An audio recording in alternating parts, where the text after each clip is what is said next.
Hey guys, it's your boy Quay, your boys back with another video. If you're new to my channel, make sure you guys like, comment, subscribe, turn on my post notifications so you guys can be notified once your boy posts another video. So today, basically, we got 50 Cent not done exposing Diddy, y'all. Another documentary is possibly on the way. I did see him on, I think her name was Sherry Shepherd, I guess like talk show, whatever. He did say that, he possibly, they had to, like, I guess, like, edit things out when it came down to, like, the Netflix documentary that he did on Diddy. It was a lot of things that couldn't go in because I guess like they only had like a set thing 4 episodes on Netflix, and he had to edit a lot of things out. But he did speak on the Sherry Shepherd interview. He did say that he would possibly be posting something on YouTube that a lot of people, I guess, is excited, to see. Like, honestly, because I feel like the documentary, when it came out to the Diddy documentary, it was very awesome. I did enjoy the documentary, and I like the fact that how he put everything out there, and like a lot of people that took the stand was also like talking on the show, and a lot of people that didn't take the stand was also talking on the show. That I liked the fact some people's stories I really didn't get a little bit. Some people's stories I understood it, but it's just like I didn't believe it. Some people's stories I was just looking at it as like, I don't know, something off about that. Like, honestly, like I feel like I believe a majority of everybody what they're saying. I feel like Capricorn Clark, her story, I believe bits and pieces of her story, but honestly, I really don't. I don't feel like she got like kidnapped by Diddy. I feel like Diddy was just telling her like, "Let's go," and she went. But she was like kind of scared in a way. But I just feel like just to save herself, I feel like that's what she's doing. But that's just how honestly I feel about that situation, and I feel like Kalina as well. I used to love Kalina on Love and Hip Hop and stuff. I really did like her. I do feel like she's very dope. I do feel like she make good music and stuff. I just liked the Kalina, but I just looked at her, I guess, like totally different when it came down to like this documentary, because I believe majority of the things that she's saying, but I just don't believe of her, basically saying that she wasn't there around the time with, her friend and stuff. I don't know. Like, I just feel like some type of way. I'm like, I don't know, like Kalina, like if you was around, Cassie, and it was like little comments that she was saying, like it was kind of like I guess like shady a little bit, like she was like, "Oh, that girl Cassie," like I'm like, well, she got against Cassie or something. Like it was kind of like weird. It was like the subliminals, the things that she was stating like out of her mouth. Like I was like, something is off. And then for her to be like, she stayed on the phone. I guess she was trying to get back her kids and stuff. Um, and she said that she asked Diddy for like $5,000 for like better lawyers and stuff. And then all of a sudden, Diddy wanted like calling her about, I guess, Dawn, putting the business out, and she's basically suing him for some stuff, and he wanted her to, I guess, to like, stick up for him on social media, and I guess like put out like a report or something, like just to don't agree with Dawn's claims or something, like to be on his side. And she kind of did in a way stick up for Diddy a little bit, because I feel like Kalina is the type of person, she's a lawyer person, so I can understand where she's coming from. But I feel like when it comes down to that predicament, I feel like he didn't help you, so you shouldn't have helped him. You should have just stay out of it. And I feel like that's what she wanted to do, because at the end of the day, she still have love for Dawn. But at the end of the day, she still wants to be loyal to Diddy because he was the one who put her on. Honestly, but I just didn't believe of her, it didn't bother when she made the comment, and she said that she just told him like, I'm not helping you because you never helped me. I just don't believe that, because it jumped back to I guess, him talking to her on the phone. And I'm like, she never said that on the phone. Like, and if she did, we would have heard it. You know what I'm saying?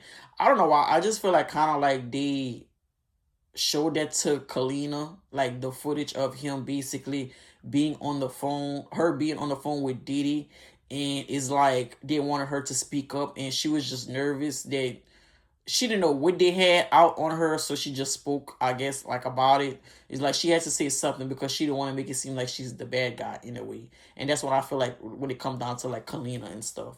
But we're gonna react to this video, guys. Make sure you guys like this video, comment, and subscribe to the channel, y'all. Let's see, you know, what 50 Cent got to say. I know he's been going back and forth with Martin on Instagram and stuff, and Martin said, you know, 50 gonna take his lick, you know, one day because it's like you're bashing a black man while he's down right now, and you know things like how the universe is, it could come back on you. And then 50 Cent was bashing him because he feel like, you know, he trying to stick up for, I guess, like, Martin was trying to stick up for Diddy.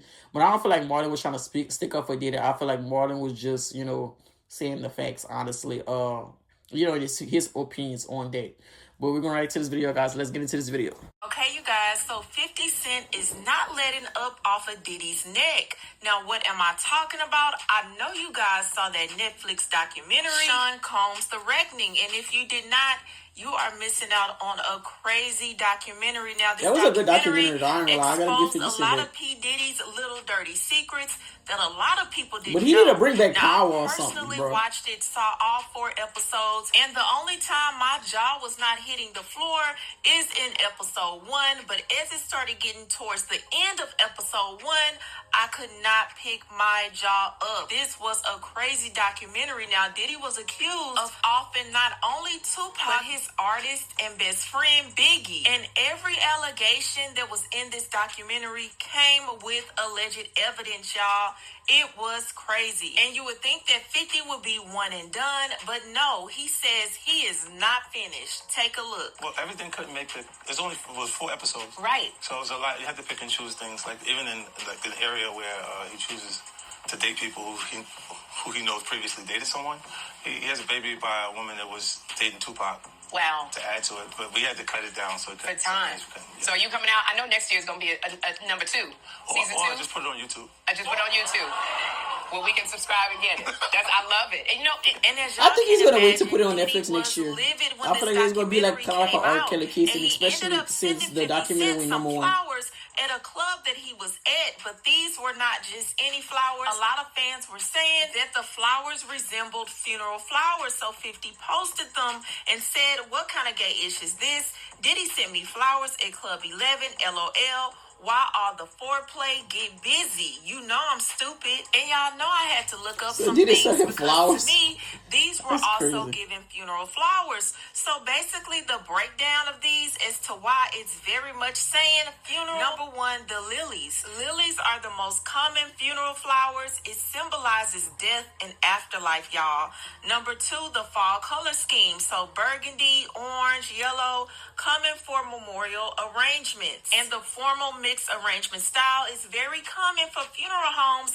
This is how they arrange their sympathy flowers. Then the sunflowers. Now, while the sunflowers I wouldn't even are bring that to my house. they are often used in a celebration of life I wouldn't even grab and those flowers. The overall composition is very I don't even like flowers. formal. So based on all of that I found out, this is definitely giving your funeral is coming, allegedly. And this was not a smart move on Diddy because this can definitely be used against him when the time comes for whatever reason. And it really shows how arrogant he is for him to feel like, I'm in jail serving time. There's a documentary that's out that I could possibly be facing more charges from, but I'm gonna send you a threat anyways. Matter of fact, I'm gonna send you some funeral arrangement flowers to let you know that I'm coming for you, allegedly. Now, there was another part of this documentary that had people really confused. So there were certain parts where Diddy was being filmed right before he got arrested in his hotel room, and this crew followed him for days leading up to his arrest.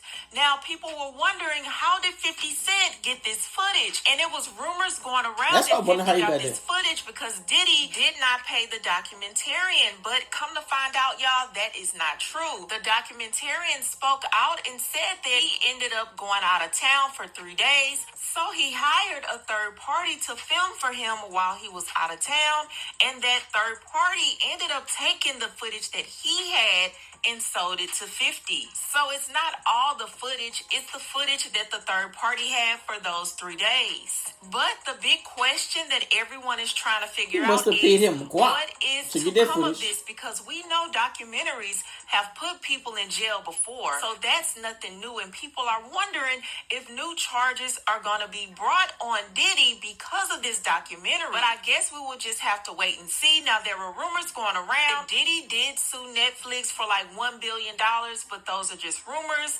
No lawsuits have been filed up to this moment. But I want to know, what do you guys think of this documentary? Did you watch it? Now, we know 50 was getting a lot of backlash for this documentary. And I just kind of feel like, why are you mad at the person that made the documentary and not the person that did all those horrible things? Now, some people are saying that 50 Cent's hands are not clean, that he was not the right person to do this documentary. If that's the case, why hasn't anybody else did it? And to be honest, we needed somebody petty like 50 Cent to go as deep as he did with this documentary, because I don't know if anybody else really had what it took to stand up to somebody like Diddy. But y'all let me know what y'all think about this craziness in the comments below. But that's all I have for you, and I'll talk to you later.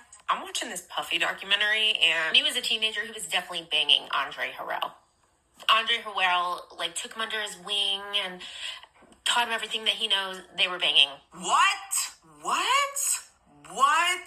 I did a full play-by-play run-through of episode 1 of this Diddy documentary, okay? And it's kind of crazy. He got the jurors too to speak on the documentary, which is kind of crazy. But I feel like some of the jurors were fanned out, in my honest opinion. I was flabbergasted. I was disgusted. As somebody especially that girl with the puff in Brooklyn, this particular situation made me nauseous. What do you mean? What do you mean he paid for his own funeral? What do you mean Biggie paid?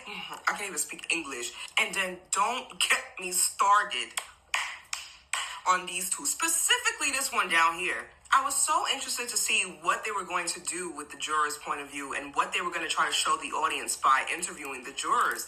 Because in the first episode, we see a glimpse of this woman, but we don't hear from her for real until episode 4. You are a fan. She was embarrassing. Oh yeah, the head nod thing. I mean, he always did that. Even when I watched him on MTV back in the day. Ma'am, this is not about meeting your fave celebrity. This is about justice. Are you not embarrassed? And the Tupac thing, I mean, we have all heard rumors about that. But that clip, and the fact that the man who was speaking in the clip is on trial next year. We're going to see. This documentary is what we thought the Diddy trial was going to be. It spills all the tea. And what stuck out to me the most from the very beginning was who they got as commentators on it. When I saw Kirk Burrows, one, his name has not really been brought up much in any of it. When I saw they had Capricorn Clark. When I saw Eric Sermon, I said, now wait a minute, these are very credible people.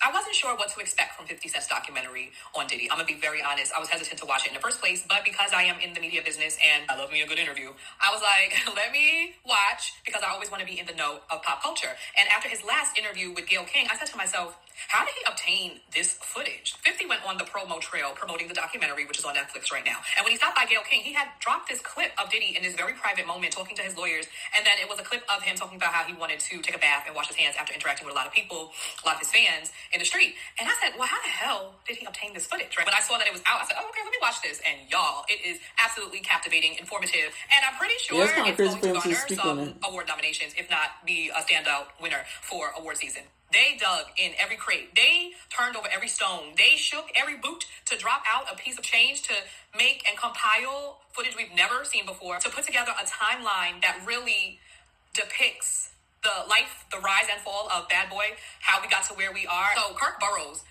they got Mark Curry.